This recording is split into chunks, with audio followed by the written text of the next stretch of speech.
Ladies and gentlemen, welcome back for another video. It's that time. We're going to do our Week 5 college football predictions. We're going to look at all of our top 25 matchups. We're going to break them down, and we're going to try to predict the outcome for every single game. The winner, the loser, the final score, and we'll also take an in-depth look at our best bets, the money lines, the spreads, the over-unders. First things first, though, make sure to hit that like button. Make sure to subscribe to the channel. If you have any comments, by all means, drop it below. Do you agree, disagree? What are your thoughts on these games? Who do you think is going to win this weekend? This is probably the best, most stacked weekend of college football we've had up to this point of the season. There's a lot of ranked on ranked matchups, a lot of really good competitive conference games. We're getting into conference play, great matchups, and we're going to break them all down. Like I said, we go over predictions and best bets every week, the entire season.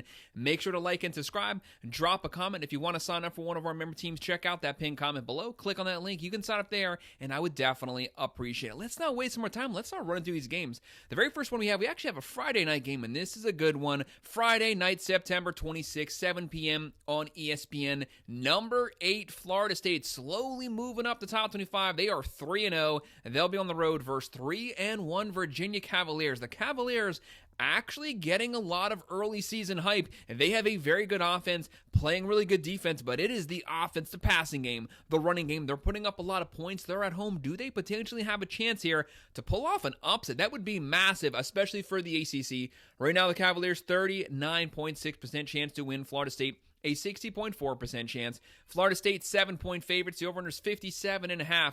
This Seminoles, what about Mike Norvell's team? They won 2 games last season. They've already surpassed that. It's week 5. They're 3-0. One of the best offenses in college football so far. They have a win versus Alabama. One of the best defenses. One of the best rushing offenses. They are running for like 365 yards per game, keeping it on the ground, draining the clock, wearing teams down physicality-wise in the second half. Florida State, they're averaging 58 points a game, throwing for 265.7, running for 363 yards per game, only giving up 10, only giving up 78.3 through the air, dominating in the trenches. Virginia, though, very good offense himself, 45.5 points a game, throwing for 313, running for 251.5, about 570 yards of offense, giving up 19.5 points a game. Looking at Florida State, Thomas Castellanos, a little banged up last week. He's supposed to be fully healthy right now. He's their gunslinger guy. He's a dual threat quarterback. He can beat you with his arm. He can definitely beat you with his legs. They have Danzy. They have Robinson. The Cavaliers, they have Chandler Morris. Chandler Morris, he's been around for a while. This is his 6th or 7th year of college football.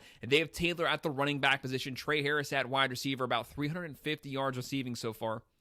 Give me Florida State pulling off the win. I think it's very close. Florida State pulls away late 3rd, early 4th. They win this one 37-28.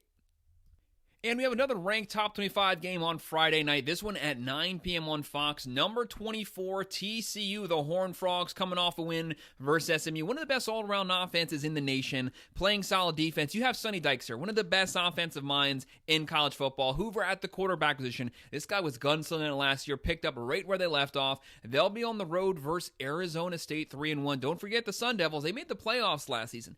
Yes, they did lose Cam Scatterboot, but the offense is starting to get a lot better. Strong win this past weekend. They started out the year top 25, fell out early because they lost to Mississippi State, but now they're back on the rebound. A lot of momentum. Sun Devils, 49.4% chance to win. TCU, 50.6%. That is practically a 50-50 split with the fans. This one honestly really is a pick 'em too.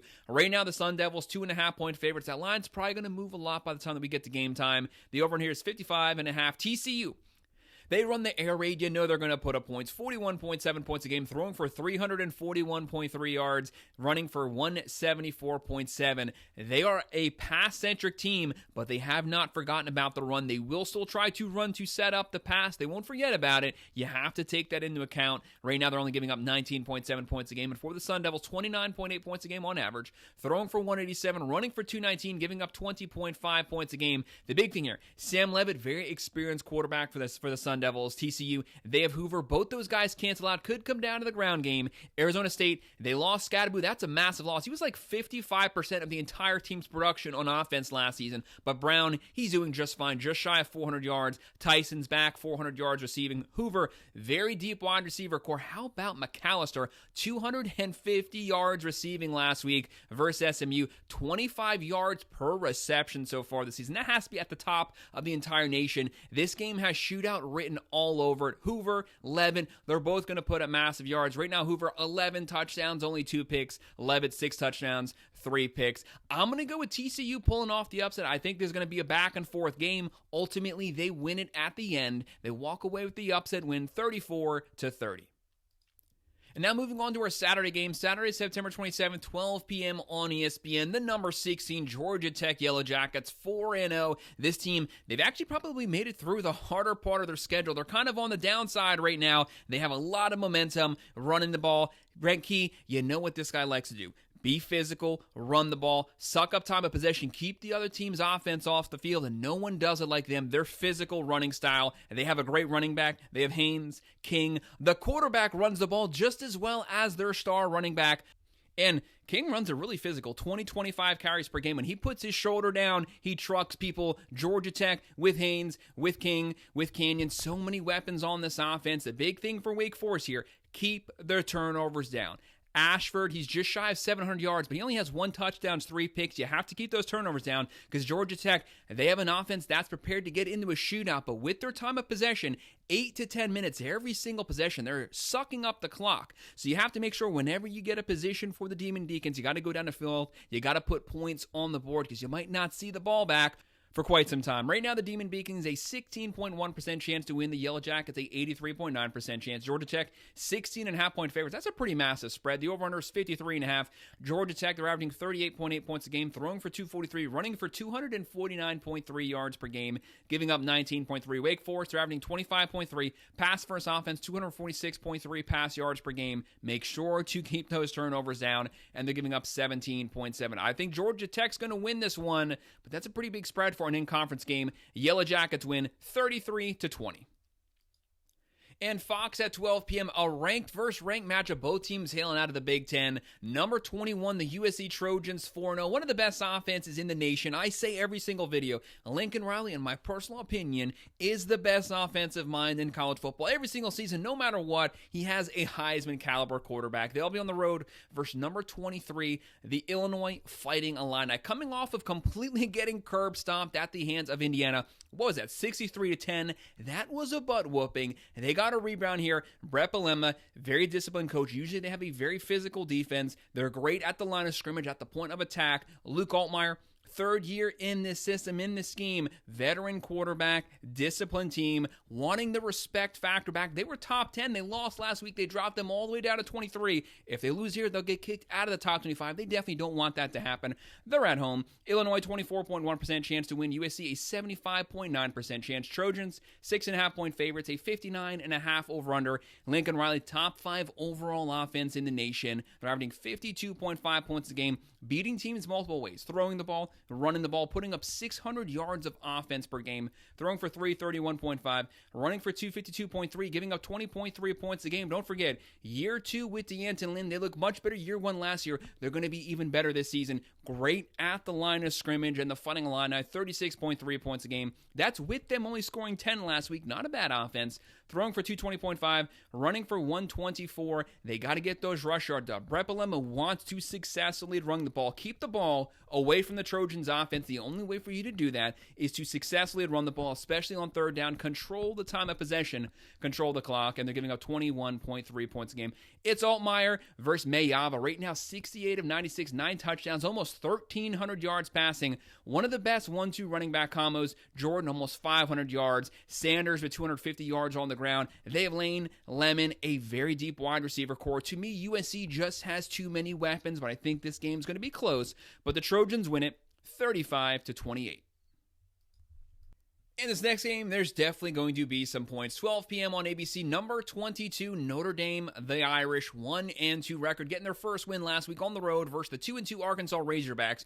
Do not underestimate Sam Pittman and this Razorbacks team. Yes, they only win, 6-7 games per year, but their 5 or 6 losses are usually one-possession losses. The point is, they are in every single game, very competitive, physical defense, and they have a great offense. Bobby Petrino calling plays. They're going to score some points. Taylon Green, He can throw it. He can run. He has 1,200 yards passing, 12 touchdowns, 4 picks. They're going to be gunslinging it, but they're also going to be running it right down your throat. Green also on the ground, almost 400 yards rushing and 2 touchdowns. He has 14 total touchdowns right now. Notre Dame, one of the better offenses so far this season, but what happened to the defense? They had the number 3 defense last season in the entire nation. Their defense up to this point has been atrocious. Very difficult schedule so far. First, they have 2 games versus top 10 teams right now. They lost both those matchups, but they were in them down to the very end. Notre Dame, C.J. Carr, 49 of 74, first-year starter, almost 800 yards passing, deep running back room. Love, Pierce, good veteran wide receiver core, Fields,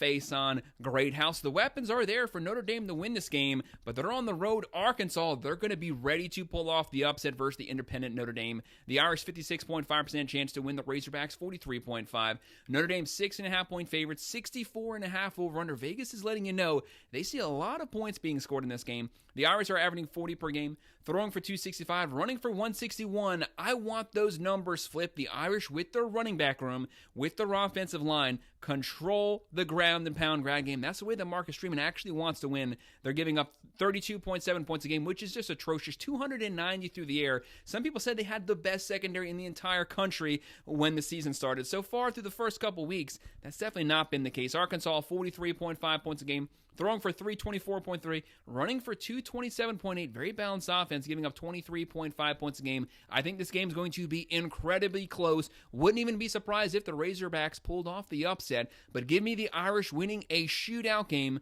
35-28. And on the SEC Network at 12:45 p.m., the 3-1 Utah State Aggies, not a bad offense at all. Brock Mendenhall's team on the road versus number 18, the Vanderbilt Commodores, 4-0. The AP voters, they can no longer hold Vanderbilt out of the top 25. They are rolling right now. Great defense so far, but what about that Vanderbilt offense? They put up a 70 burger last week. Not 50, not 60, over 70 points. Props to them. They are rolling right now. Diego Pavia back for his 15th year of college football practically. The guy's like 35 years old, still playing college football. He'll probably be back again next season for some reason. Vanderbilt, 94.5% chance to win. Utah State, a 5.5% chance.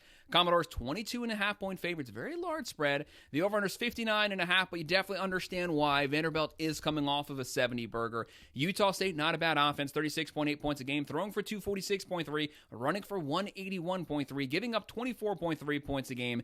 Vandy, 47.5 points a game. Who would have thought they'd have such a great offense? But Pavia can do a little bit of everything. Dual threat quarterback, throwing for 900. He's ran for almost 250 yards. They can ground and pound. They can beat you through the air. Throwing for 258.5, running for 223.8, only giving up 12.8 points a game. And how about that rush defense? Only giving up 69.8 yards per game. Utah State, they want to be able to run the ball. If you take that away from them, you force Barnes into third and long situations. That's not where they want to live. Give me Vanderbilt winning this one, 37-23. And this next one, a very, very under-the-radar competitive game. 3:30 p.m. on CBS. Number 1, the defending national champions coming off the bye week. They are fully rested. They are 3-0, the Ohio State Buckeyes. Ryan Day, Hartline, Matt Patricia, great coaching staff, top 5 overall roster, top 3 overall roster. They're loaded at every single position. One of the best, if not the deepest wide receiver core, headlined by Jeremiah Smith. They have currently the number 1 defense in the nation. They finished last year with the number 1 defense. They again have the number 1 defense right now, only giving up 5.3 points a game. Headlined by the top defensive player in the country, Caleb Downs. This team is so talented coming off the bye week, but do not underestimate the 3-0 Washington Huskies. This game is going to be in Washington. This is Big Ten versus Big Ten. Washington, a 31.2% chance to win. The Buckeyes, a 68.8% chance. Ohio State, 9.5-point favorites. Would not be surprised if by the time that we get to Saturday, that line slowly keeps ticking down. The over-under is 52.5. The Buckeyes, 40.3 points a game. Sion, since week 1, he's been slinging the ball up and down the field. 800 yards passing, 8 touchdowns, 3 picks. Or throwing for 283.3, running for 192, only giving up 5.3 points per game. Only about 230 yards of offense given up per game. Gotta love that defense, and they're controlling the line of scrimmage, the pace of the game. They're dictating everything, but the schedule is only now going to start getting tougher as we get into Big Ten play. Washington, one of the best offenses nationally, 55.7 points per game, throwing for 276, running for 260. That's as balanced as it gets. This Jedd Fisch's team, you know they're going to be disciplined. You know they're going to come to this game with the mindset that they can pull off the upset. They're giving up 18.3, only 62.7 on the ground. Look at the Huskies. Williams Jr. at the quarterback position, 800 yards passing, 6 touchdowns, no picks. Coleman closing in on 350 yards on the ground. Boston, 250 yards receiving. And the Buckeyes, they're just loaded. Smith, Jackson, saying so many weapons, and they're on the road here, coming off the bye. Maybe they're a little rusty. Maybe they're slow getting started out the gate. They are the road team. I think this game's close at halftime. Might even be tied halftime. But I think the Buckeyes and their depth controls the second half. Close win, but they get the dub. They win it 31-17. Like I said at the beginning of the video, we have a very deep slate of games this weekend. 3:30 p.m. on ABC. Number 4 LSU Tigers dropping down one spot in the top 25 on the road versus number 13, the Ole Miss Rebels. Ole Miss, the Rebels, the fans are loving them. A 73.3% chance to beat the higher-ranked team, a top 5 team. But you'll notice the fans really don't have any faith that the Tigers can win this game on their own. Brian Kelly Scott, 26.7 points a game. The big issue for LSU, they finally scored over 20 points for the first time this past week versus an FCS team. They scored 50-something points. Up to that point, they hadn't eclipsed the 20-point mark. How's that even possible? One of the most veteran, experienced teams in the nation. Nussmeier, a lot of preseason Heisman hype. So far, the offense hasn't lived up to it. But the defense definitely have a top 10 national defense. Year 2 under Blake Baker. They've taken massive strides forward. They are quick to the ball, helmets to the ball. They are suffocating on the defensive side. Will Ole Miss be able to consistently move the ball? They have their own issues. This is a Lane Kiffin team. You know they're always going to have a good offense. They're always going to score points. Simmons has been benched. Chambliss has taken over. This will be his second or third start ever for the Ole Miss Rebels. Not a lot of experience there. Can he live up to this game? This is a massive game. A lot of pressure on him because if they win this game, that'll catapult them into the top 10, maybe even the top 7 or 8, which means they have a legit shot, not just for the SEC, but to make the playoffs this season.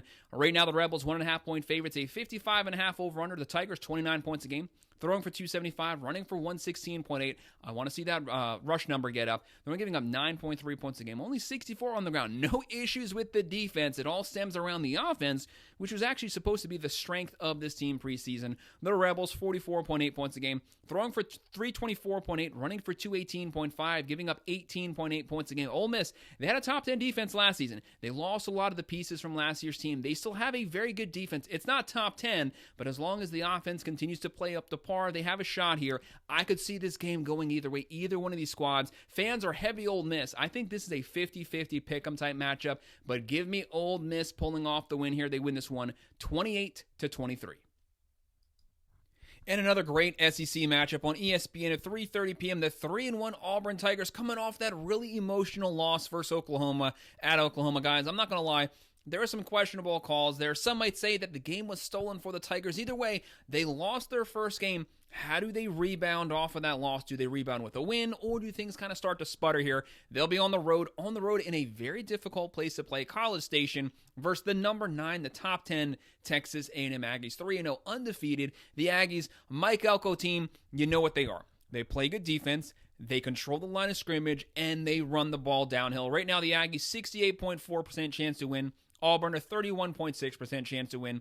The Aggies are 7-point favorites. The over-under is 51.5. This game is going to be a very, very close game. Both these teams want to live at the line of scrimmage. Hugh Freeze team, this team is built to play the ball. Great defense, physical run game. They have a quarterback who doesn't want to have to throw it. He will throw it, definitely. They will throw a lot, but it's what he does with his legs. That's the game changer here. Scrambling, running for first downs, third and long situations. You have to account for him not just throwing it, but also taking off and running it. They're going to run downhill at you. They're going to run a lot, but so are the Aggies. Who can control the line of scrimmage, the ground game the most successfully? That's who's going to win this matchup. Right now, Auburn, Jackson Arnold, 800 yards passing, and what he does on the ground, about 300 yards rushing. Cobb also running for 400 yards. They have Coleman at the wide receiver, very talented wide receiver core. And for the Aggies, Reed right now, 9 touchdowns, 1 interception, 900 yards passing. Moss is fully healthy at the running back position. And how about Craver at the wide receiver position? Almost 450 yards receiving on 20 receptions. That's like, 23, 24 yards every single reception. The Tigers are averaging 32 points a game, throwing for 185.3, running for 198.3, only giving up 16.5 points a game, only 58.3 on the ground. Like I said, rush defense versus the rush offense. That's going to be the outcome here. The Aggies, 42.3 per game, throwing for 323.3, running for 157, giving up 28.7. I don't trust the Aggies defense as much as I trust the Tigers defense. The only reason now, if this game was at Auburn, I do think Auburn might even be the favorites here. This is a very close, very competitive matchup. With it being at College Station, I'm going to go with the Aggies pulling off a very, very close win. They win this one 31-27. But like I said, if it was at Auburn, I think they'd win it. And on Peacock at 3:30 p.m., a Big Ten versus Big Ten matchup. Number 11, the Indiana Hoosiers. This team made the playoffs last season. Give this team some respect. All Curt Cignetti does is win. They might be making the playoffs again back-to-back seasons. Great story. 4-0 undefeated, coming off of a complete thrashing of the top 10 Fighting Illini last week. They won it 63-10. They put a butt-whooping on them. Can they carry that momentum here on the road versus the 3-1 Iowa Hawkeyes? The Hawkeyes, Kirk Ferentz' team, one of the longest tenured coaches in the country. If Kirk Ferentz, just for the love of God, had a modern-day offense, he'd be a playoff-caliber team. They always have a top 10 defense, top 10 special teams, but their offense is like watching paint dry. It's straight out of the 1930s. It's a pre-World War II offense. It just doesn't carry over these days. Gronowski, in order to have any shot to win this game, he's going to have to throw for more than 140 yards, which is asking a lot from a Hawkeyes offense. Right now, Iowa, 21.6% chance to win this at home. Indiana, 78.4%. Curt Cignetti, he's going to be talking a lot of trash pregame. Right now, Indiana, 7.5-point favorites, 50.5 over-under, which is actually an extremely high over-under for an Iowa game. Usually, they're all in like the 35 to 40 range. Indiana, 54.8 points a game, throwing for 279.8, running for 308.8, almost 600 yards of offense every game. I don't know if anyone can score that much on Iowa. They have a great defense. You cannot knock a Hawkeyes defense. And they're giving up 8.3 points per game. For the Hawkeyes, 33 points a game. Throwing for 137.8. Come on, guys. Let's get with modern football. Let's get that number up. Running for 200.5. Giving up 14.5 points a game. Even with not the best offense, they're still playing such good defense. You always have to give the Hawkeyes a slight chance here to win any game. Because when you have a great defense like that, you always have a shot. Just for the love of God, please get a couple first downs. Help this defense out. Let them get a break. They're only giving up 60.8 on the ground. This is strength versus strength. Great offense versus a great defense on the road. Who's going to walk away with the win? When you're looking at Indiana, how about Mendoza? 5 touchdowns last week. He hasn't even thrown a pick yet. 14 touchdowns, 1,000 yards. Black has 300 yards. Cooper almost 400 yards. This offense is good, and they have the defense to back it up. Defense does travel. Give me Indiana walking away with the win here. They win this one. It's a lower scoring one, but they get the win, 24-13. And at 4:15 p.m. on the SEC Network, number 15, the Tennessee Volunteers. The last couple weeks, they've won one, they've lost one. They haven't moved out of that number 15 spot on the road versus the undefeated. How about this? Give some respect to Jeff Lebby. The undefeated Mississippi State Bulldogs. When's the last time they started out the year 4-0? No one had this team making a bowl game. Now they're only 2 wins away. Props to them. Fun, good story. Right now, Tennessee, 73.7% chance to win. The Bulldogs, a 26.3% chance. Tennessee, the Volunteers, 10-point favorites, a 62.5 over-under. This is a Josh Heupel team. Josh Heupel, one of the best offensive minds in college football. He adapts his play calling to whoever, whatever the skill set is on his roster. He can beat you vertically, running the ball. He will adapt in real time with his offense. I said get rid of Nico, and they got rid of Nico. Joey Aguilar comes over. He's only on this team for 2 weeks. He's slinging the ball up and down the field, running the ball. Leads the SEC in passing touchdowns, 12 touchdowns, 3 picks, almost 1,200 yards passing through the first 4 games. Thomas almost has 300 yards. Brazel, the second, almost has 500 yards receiving. Looking at Mississippi State, do not underestimate this team. They're actually playing really good defense for once. They have a pretty good offense, pretty good defense. This is one of those teams, they might not make the playoffs, obviously, but they can upset a couple teams, keep them out of the playoffs. They'd love to do that. Shapen, almost 900 yards, 7 touchdowns, 2 picks. Bothwell, almost 300 yards. Thompson, almost 300 yards. Right now, Tennessee, 53.5 points per game. Throwing for 337.8, running for 216.3, giving up 27.8 points a game. The Volunteers last year, a top 10 defense in the nation. They lost all those guys. They definitely don't have a good defense. There will be opportunities for Mississippi State to move the ball, punch it in the end zone. And Tennessee really has to work on their secondary, giving up 280 yards passing per game. That's not going to cut it versus the better teams. Mississippi State, 39.8 points a game. throwing for 237, running for 207, giving up 11.8 points a game. Mississippi State, a top 15 national defense so far up to week 5. Gotta love this story, but I think Tennessee's going to win this one. But on the road here, don't get that Arizona State mindset, because if you come to Mississippi State and you think you're going to win it, you might get upset. Come to this game prepared. Don't get caught looking ahead. Tennessee walks away with the win, 33-20. And then at 7 p.m. on ESPN, for some reason to me, this game has close, very close game written all over it. You have the Arizona Wildcats versus number 14 Iowa State coming off the bye, fully rested. Sometimes that's a good thing. Sometimes they're rusty because you haven't played football in 2 weeks. Right now, Iowa State, a really good team, one of the best teams in the Big 12. They have a 61.3% chance to win. Arizona, a 38.7%. The Cyclones, 6.5-point favorites, 49.5 over-under. This is a Matt Campbell team. They are going to play physical football, line of scrimmage football, great defense. Rocco Beck, 3rd year with the Cyclones, 3rd year in this system, veteran, experienced quarterback. But Arizona State, they also have a feed-back for another season, slinging the ball up and down the field. Right now, Arizona, 37 points a game, throwing for 248.3, running for 189, only giving up 8.7 points a game. This team is so improved over where they were last season. But Iowa State, they won 10 games last season. They're trying to do it again this season. They're trying to punch their way to the playoffs this year. They just barely missed out on it last year. Maybe this is the time for them to win the Big 12 and get in. They're averaging 29.8, throwing for 222, running for 161, only giving up 14.3 points a game. I think this could be a back-and-forth game. Could go down to the very end, and I'll call it like this. To me, this has potential upset written all over it. I don't want to go anywhere near this game. For some reason, I'm just not feeling it. But I think Iowa State will squeak out the win, 33-27.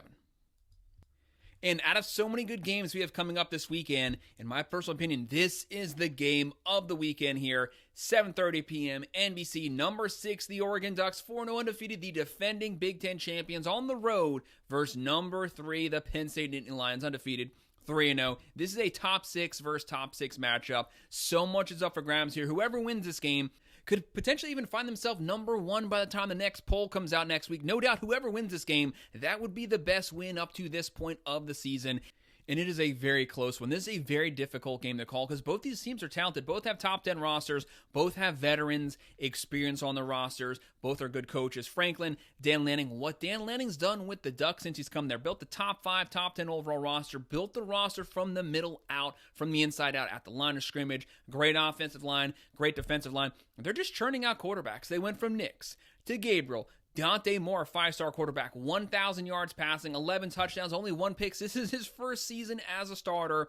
Then you have Penn State here, the veteran squad. Drew Waller, this is his 3rd or 4th season as a starter with the Nittany Lions. Almost 700 yards passing, 4 touchdowns, 1 pick. Now, he's kind of been disappointing up to this point of the season, but the season's still early. Everything's still in front of them. If they win this game, nothing else really mattered that happened prior to this. Penn State, 51.1% chance to win. The Ducks, a 48.9%. Practically a 50-50 split with the fans. Nittany Lions at home. This is going to be a whiteout. It's going to be a night game. It's going to be dark. Everyone's going to be in white. They're going to be loud. How does Dante Moore, the young quarterback, react to that atmosphere? Never been in that atmosphere up to this point of his career yet. Drew Waller, this is where having the veteran team really helps out the Nittany Lions this season. They're 3.5-point favorites, 52.5 over-under. The Ducks, one of the best all-around teams. 50.8 points a game, throwing for 268.5, running for 255.5. That's balanced, only giving up 9.3 points per game. And what about Penn State? 44 points a game, throwing for 243.7, running for 193.7, only giving up 5.7 points a game. That's the number 2 defense in the nation, only behind the Buckeyes by what? 0.2 points? This is going to be a very difficult game. It's going to be a back-and-forth game. To me, this game is going to be a trench warfare matchup decided at the line of scrimmage. Who's going to get the most push? The Ducks, Limar, Moore, Dante Moore doing a little bit of everything. You have Drew Waller. You have one of the better 1-2 running back combos in the nation. Allen, Singleton. Penn State, they want to run the ball successfully. They want to keep the ball away from the Oregon offense's hands, and this is probably the best Penn State wide receiver core they've had in a long time, headlined by Penn transferring over from Syracuse. I think the game's going to be a close one. It's going to be a tough one. It's going to definitely be a fourth quarter. Could be a missed field goal that decides the outcome of this game. Give me the Ducks pulling off the upset on the road here. 26-23. It's a close one. It's going to be a fun one. And what we follow that up with another great game. 2 of the biggest brands in college football. 7:30 p.m. on ABC. Number 17 Alabama already with 1 loss. They are 2-1 on the road versus number 5 the Georgia Bulldogs, 3-0. Georgia, a lot of hype here. Kirby Smart, versus Kalen DeBoer. We know Kirby Smart, whether it's been Saban, whether it's been DeBoer, he's had some issues beating Bama the last couple seasons. I think they've lost 9 of the last 10 games versus the Crimson Tide. They love to get that weight off their shoulders here, cement themselves as the perennial potential number 1 team coming out of the SEC for back-to-back seasons. Bama, they missed out on the playoffs last season, just barely missed it. Kalen DeBoer, a lot of pressure on him right now with the curb stomping at the hands of Florida State week 1. He cannot afford to lose another game. Can they finish 10-2 and still make the playoffs? Yes. But if you drop this one, you drop the 2-2, you might even get kicked out of the top 25. In my entire college football watching life, I've personally never seen Alabama not be ranked in the AP top 25. So that would be a first for me personally. But that would leave zero room for error because you're not going to get into the playoffs with a 9-3 record. That happened last season. They didn't get in. They cannot afford, or the seat's going to be on fire for DeBoer. He would love to win this game and not even have to face that possibility. Right now, Bama, 45.2% chance to pull off the win. Georgia, a 54.8, very close odds with the fans. The Bulldogs, 3.5-point favorites, a 53.5 over-under. Bama, 42.7 points a game. Kalen DeBoer got Grubbs back as the offense coordinator. That's the offense he wants to run. Vertically pushing the ball down the field, opening up the offense, stretching it. They got Ryan Williams hitting those passes deep. But you know what, Alabama, what their strength used to be, lining up, running the ball. DeBoer, you got to run the ball more. You're only running for 123.7. You got to live off the run here. This is the SEC. In these close matchups, it's not about shooting it out, running up the score as quickly as possible. Sometimes you got to line up in the eye. You got to run downhill, and you have to control the time of possession second half. You got to get those rush yards up because you're going to need it as you get in the SEC play, deeper in the SEC play. They are only giving up 15 points a game. This defense so far much improved over where it was last season. Georgia, I've been very hard on Bobo as the offense coordinator, but the guy's starting to run the ball, so it is what it is. They're averaging 39 points a game. Throwing for 261.3, running for 209. Gunnar Stockton at the quarterback position. He's more of a dual-threat quarterback. That helps out the running game. You have to account for him in those third and short situations because he can take off and scramble for the first downs, but he's always keeping his eye looking down the field, and they're giving up 18 points a game. This is 2 of the best overall rosters. ESPN right now has Bama as the number 1 roster in college football, but no matter where you put them, they both have top 5, top 3 rosters. This is 2 teams loaded with 4 and 5 stars, loaded with NFL players. It's going to be a close one. But I'm going to call it like this. Give me the Bulldogs finally getting a win versus Alabama. It's been a little while. They win this one 30-28. In our second to last game, ESPN U 7:30 p.m., the 0-3, the Massachusetts Minutemen. They haven't been good since 1776. They'll be on the road versus number 20, the Missouri Tigers, 4-0. Missouri, they lost Burden, they lost Cook, they still got Drinkowitz. They still continue to perform at an extremely high level. How about Pabula right now? 1,000 yards passing and 8 touchdowns. He's filled in perfectly. The Missouri Tigers, 99% chance to win. UMass, a 1% chance. Missouri, 42.5 point favorites, 55.5 over under. UMass, they're averaging 14.3 points a game. They haven't had a good offense in centuries, and they're giving up 38.7 points a game. Missouri, 46 points a game, throwing for 256.3, running for 298, one of the most balanced offenses in the NFL, giving up 16.8 points a game. They're going to try to cover the spread here. I at first had Missouri winning this one 42-7, but I said, I think Drinkowitz wants to cover the spread here. He's going to take that personal. Give me them winning this one 51-7 just to cover the spread. And our final game of Week 5, welcome to the Top 25, number 25, BYU 3-0 at 10:15 p.m. on ESPN versus 2-2, the Colorado Buffaloes, Deion Sanders squad. They've been shuffling quarterbacks. If you don't have a starting quarterback, you don't have any quarterbacks. Colorado, 22.7% chance to win. BYU, 77.3% chance. They lost Retzlaff right before the season started. Bachmeier's come in. This team has not looked back. The Cougars have a 77.3% chance to win. Colorado at home, 22.7%. That's actually kind of surprising because I thought the fans in some way would have given Colorado a little more respect than that. The Buffaloes are the underdogs here. The Cougars, 5.5 point favorites, 46.5 over under. And BYU, this offense is rolling. 43.3 points a game, throwing for 186.3, running for 265.7. Nothing helps a quarterback out like a run game. Martin with 350 yards on the ground. They're only giving up 5.3 points per game. That is elite. Everyone had them canceled out when Retzlaff lost. That's not the case. They just continue to fight on. Colorado, 27 points a game, throwing for 233.8, running for 141.3, running better than they ran for last year, giving up 22.5 points a game. Salter, Lewis, no matter who the quarterback comes in, Salter did look a lot better last week versus Wyoming. They have to continue that performance. He's also the leading rusher for this team. That's not good enough. We need the running game to get going. They've struggled to run the ball the last 2 seasons. Concentrate on the ground game, especially versus BYU. Keep the ball away from their offense.